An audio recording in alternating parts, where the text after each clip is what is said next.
Bonjour à tous, nous sommes le mardi 16 mars. Nous écoutons en hommage à Guy Béard, chanté par Hugo Frey, L'eau vive. Eh bien, je vous dédie cette chanson enfantine, mais qui nous redonne justement cette joie d'enfance.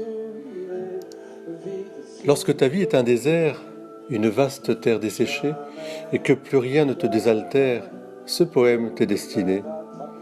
Toi qui as soif, oh, viens au puits, à la source de l'eau vive. Oui, elle se nomme Jésus-Christ, cette source fait revivre. Non, jamais elle ne tarira, cette eau vive et jaillissante, viens en ce jour, ne tarde pas pour une vie triomphante. J'irai puiser à la source et mon âme sera bénie. C'est là que je me ressource par la puissance du Saint-Esprit. Les autres sources étaient amères, ne pouvant me désaltérer, et moi je ne savais que faire, toujours en quête de vérité. Mais maintenant, Jésus-Christ, je suis satisfait, rassasié, car son eau vive donne la vie, et la vie pour l'éternité.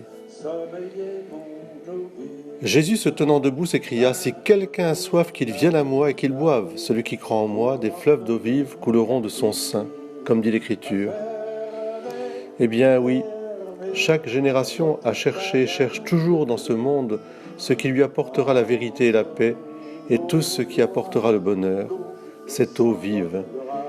Mais il semblerait que l'histoire se répète, et que ce que disait le prophète Jérémie est hélas toujours d'actualité.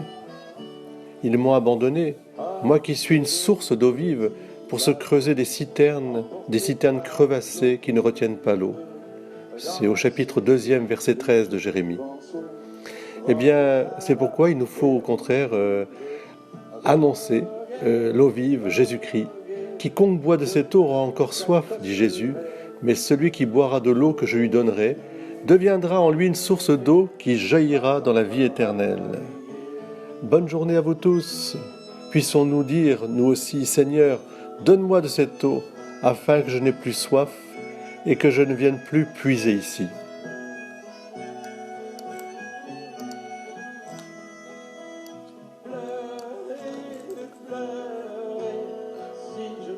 Bonne journée à vous tous. Et merci Hugo Frey.